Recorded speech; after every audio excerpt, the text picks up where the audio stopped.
Um garoto de 16 anos chamado Theo convoca a própria rainha do inferno, que inicialmente pensa que foi convocada para algum propósito horrendo, como destruir uma cidade ou trocar uma alma por vida eterna. Calma, ele quer se casar com ela? Há alguns anos, Theo era o que se descreveria como uma criança lamentável. Ele foi abandonado por seus pais desde muito jovem e foi acolhido por um casal idoso, que o criou como se fosse seu próprio filho. Para eles, Theo era tanto o primeiro filho quanto o primeiro neto. Tragicamente, o casal idoso não pôde viver o suficiente para vê-lo crescer, e mais uma vez Theo ficou completamente sozinho.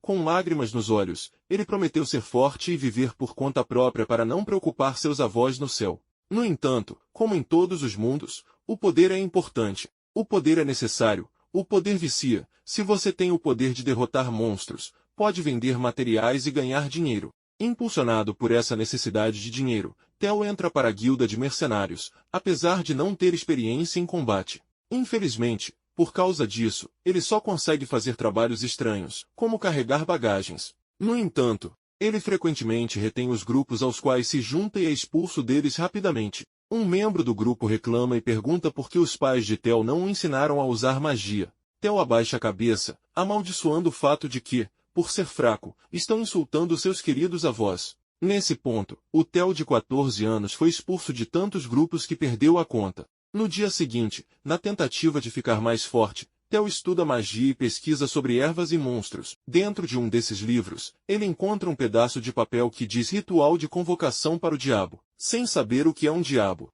Theo aprofunda sua pesquisa e descobre que são seres malévolos que tiram coisas preciosas de você. Theo, aparentemente sem entender o que isso poderia significar, quer usar o diabo para ficar mais forte. Ele volta para casa e prepara o círculo de convocação. Felizmente, o que quer que ele esteja convocando não vai custar um braço e uma perna, e um irmãozinho. Quando ele convoca o diabo, a ideia de força desaparece da mente de Theo. Tudo o que ele queria era que ela se casasse com ele. O diabo, compreensivelmente cética, descarta o desejo de Theo como delírios de uma criança. No entanto, isso a faz pensar.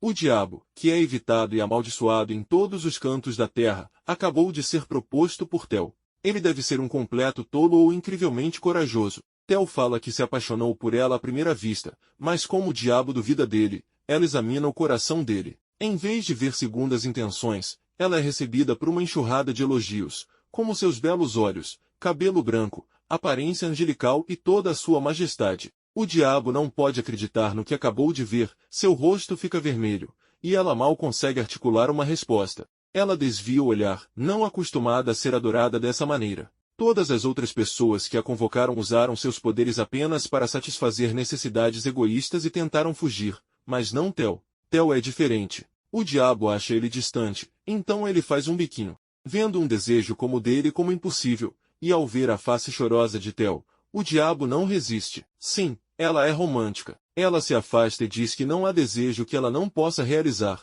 Ela se casará com ele. Nesse momento, um novo casal nasceu. Fiore, a recepcionista da guilda de mercenários, não vê Theo há algum tempo. Suas manhãs começam cedo. Ela organiza formulários de pedidos, prepara o quadro, limpa e verifica seus colegas de trabalho. No entanto, a única coisa que ela guarda todos os dias é ver Theo. Ótimo, há mais deles. Ele costumava aparecer todos os dias, mas agora não mais. Quando ela soube sua história, de como o casal idoso que o acolheu faleceu, então ele não teve escolha a não ser trabalhar sozinho, ela ficou profundamente comovida. Enquanto se perguntava o que poderia ter acontecido com ele, ela ouve seus ex-companheiros de grupo perguntando alto onde ele está, pois eles precisam de alguém para carregar bagagens novamente. No entanto, suas vozes indicam que eles o maltratam, o que Fiore considera imperdoável. Eles sempre recebem apenas 1/10 das recompensas da missão, mas ele nunca reclamou, já que tudo o que ele faz é carregar coisas por aí. Quando o líder do grupo exclama alto que quer forçar Theo a lutar, os outros mercenários o encaram, pois Theo é muito querido. Theo é realmente querido. Fiore ouve as duas recepcionistas conversando sobre como querem curar Theo, e ela involuntariamente tem suas próprias fantasias sobre curá-lo. Sim, aquela ali é ela. Fiore se pergunta para onde Theo pode ter ido e finalmente ouve sua voz se aproximando. No entanto, ele entra com o diabo, e ela se pergunta quem é aquela senhora. Poucos minutos atrás, Theo e o diabo se casaram.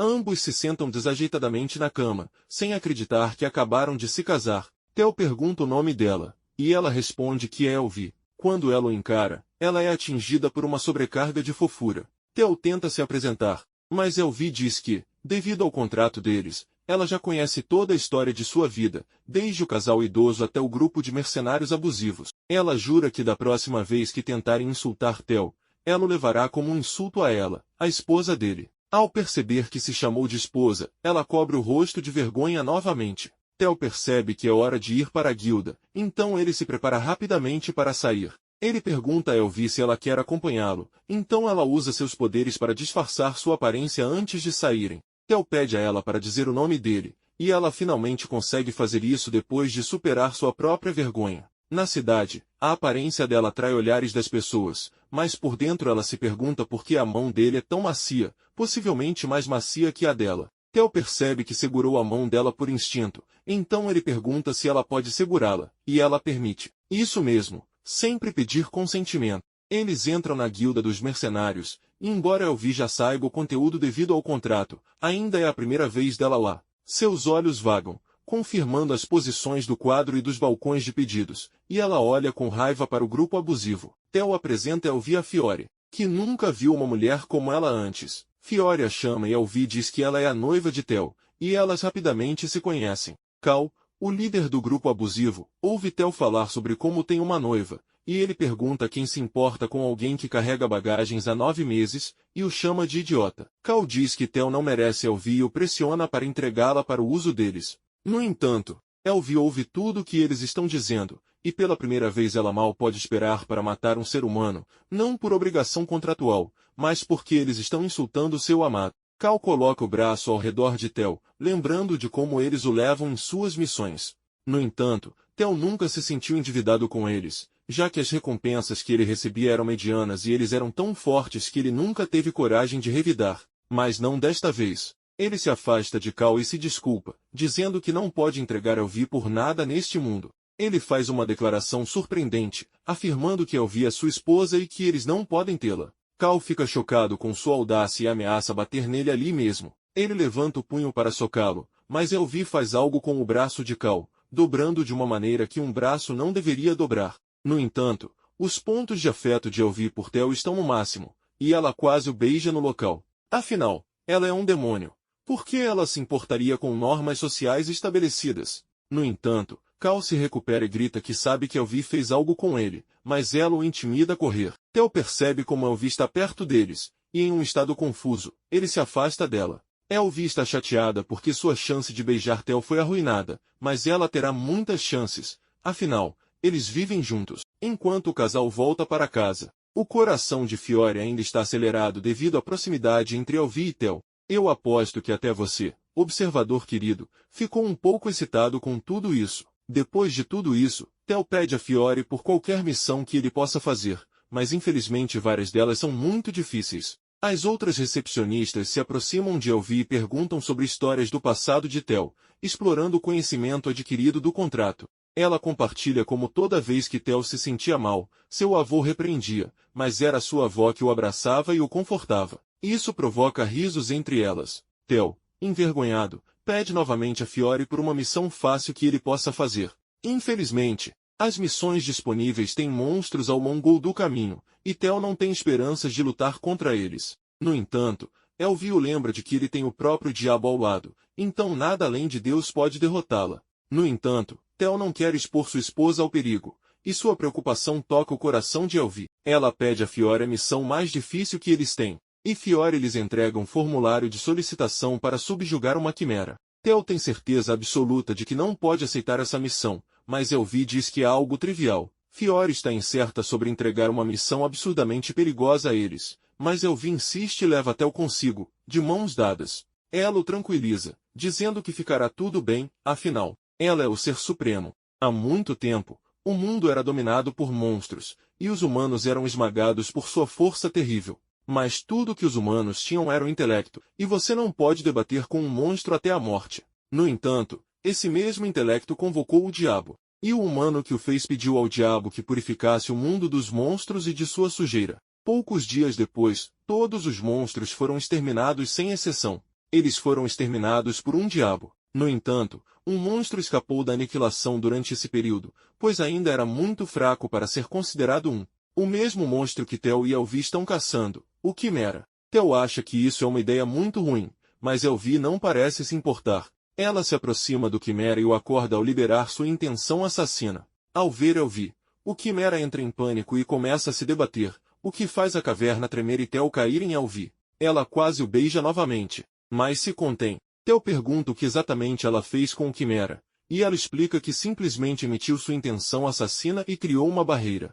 Infelizmente, o Quimera em pânico está tentando desesperadamente escapar para o fundo da caverna, mas a barreira o impede de ir a qualquer lugar, e seus movimentos parecem uma dança. Elvi decapita o Quimera com um movimento do pulso e impede que o sangue escorra, pois o cheiro seria desagradável. Ela usa seus poderes telecinéticos para levantar facilmente o corpo do Quimera e aguarda ansiosamente as refeições caseiras de Theo. No entanto, sua abordagem é observada de longe por um batedor, que acredita que encontrará algo peculiar. Mais tarde, eles são interrogados em uma sala, enquanto confirmam que o Quimera é legítimo. Mas o que preocupa Elvi mais é que ela não pode comer as refeições de Theo ou flertar com ele, pois estão cercados. Ela fica cada vez mais irritada, e os guardas mantêm distância dela. Finalmente, o capitão da guarda entra na sala. Elvi está incomodada com seus modos altivos e então ela os força, a ele e aos outros, a ajoelharem-se ao impor sua magia de gravidade. Ela ordena que eles saibam o próprio lugar, e o capitão da guarda pede humildemente a cadeira para falar com ela. Theo, cujo rosto está cheio de admiração. O capitão se apresenta como louro e se desculpa pelo tratamento deles devido às informações conflitantes que recebeu. Ele ouviu falar de Theo e da ajuda que ele dá aos guardas sob seu comando. Theo, sabendo que é ilegal ajudar os guardas em suas funções oficiais, Theo implora para não ser punido. No entanto, quando Lauro diz que planeja punir os guardas em vez disso, Elvi se oferece para assumir a responsabilidade, já que foi ela quem pediu o trabalho. Tanto Lauro quanto Elvi são tocados por sua determinação, especialmente Elvi. Lauro aborda a questão principal. Ele sabe que Theo é muito fraco para derrotar uma quimera. Até mesmo um goblin seria um problema para ele. Isso só confirma para Elvi que ele é realmente querido. Ela ri e pergunta por que ele demorou tanto para chegar a essa conclusão. Normalmente, quimeras causam um grande estrago no reino e ela certamente receberá uma recompensa em troca. Theo fica animado com o reconhecimento que Elvi merece, mas ela recusa a medalha, explicando que isso poderia ser usado como alavanca no futuro para envolvê-la em uma guerra pelo reino. Ela abraça Theo e diz que eles não precisam de nada. Elvi pede a Lauro para manter esse assunto em segredo, e ele concorda. Lauro os deixa ir, e Elvi pede a Theo por outra recompensa em troca de matar o Quimera, que era sua comida caseira. Theo então acena para ela com a cabeça. Os guardas que Theo ajudou choram lágrimas amargas, pois uma criança os superou ao casar. Mais tarde, um calor permeia todo o seu ser, enquanto ela desfruta da culinária caseira de Theo. Theo orgulhosamente diz que esse é o mesmo ensopado que sua avó ensinou a ele e que tem um efeito saudável. Com um sorriso de orelha a orelha ao ver o rosto de Elvi, Theo não consegue deixar de comentar que ela realmente se parece com uma deusa, o que a pega desprevenida. Você vê, Theo cresceu sem saber como elogiar uma garota, então ele é direto, dizendo que está em sua mente. Contra uma garota como Elvi, que não está acostumada com sinceridade assim, isso é muito eficaz. Além disso, Elvi consegue ler sua mente e coração, e sua sinceridade é inegável. Ele realmente acredita que ela é uma deusa. Os dois acabam rindo e terminando o almoço. Depois, Theo ensina a ela como lavar louça. Ela é desajeitada no começo, já que é a primeira vez dela, mas ela pega o jeito. Theo se joga no sofá, fisicamente e mentalmente exausto, não apenas por cozinhar, mas pelo esforço de enfrentar uma quimera. Elvi percebe que colocou inadvertidamente muita pressão em Theo e pede desculpas. Ela oferece tirar o cansaço dele, e acaba deitada sobre seu estômago no sofá. Ela se deita sobre suas costas e começa a provocá-lo um pouco. No entanto, ela se empolga um pouco e sua mente começa a divagar por pensamentos bastante sugestivos. Felizmente, Theo a lembra de que ela está lá para massageá-lo. Elvi enrola cuidadosamente sua camisa, coloca as mãos em suas costas e começa a curá-lo. O calor da magia de cura calma Theo e ele começa a sentir-se muito bem. Seus sons indecentes logo despertam sentimentos impertinentes em Elvi novamente. Elvi percebe que sua mente está vagando novamente, mas a essa altura seu autocontrole já foi lançado pela janela. Ela está empurrando a camisa de Theo para cima quando um anjo em forma de Fiore aparece para verificar Theo. Ela testemunha Elvi em cima dele e pergunta o que exatamente ela está fazendo. Elvi mente e diz que estava massageando. Mas quem massageia nessa posição? Elvi percebe que foi pega, então ela admite: eu estava tentando atacar Theo enquanto ele dormia. Suas falas pegam Fiore de surpresa, e Elvi continua insistindo que o que está fazendo é completamente natural, enquanto suas mãos continuam a passear e acariciar o peito de Theo. Elvi provoca que Fiore nunca deve ter estado com um homem antes, mas seu rosto de repente fica corado. Ela sente algo tocando sua parte de trás e se levanta e se junta a Fiore no sofá. Elas encostam os ombros, e Fiore nota que o rosto de Elvi está tão vermelho quanto quando o rosto do Sukuna depois de apanhar para o Gojo. Fiore sabe que não pode ser nada, então seu olhar cai sobre o que Elvi está ficando tão envergonhada. Afinal, parece que a mandioca do Theo estava acordando.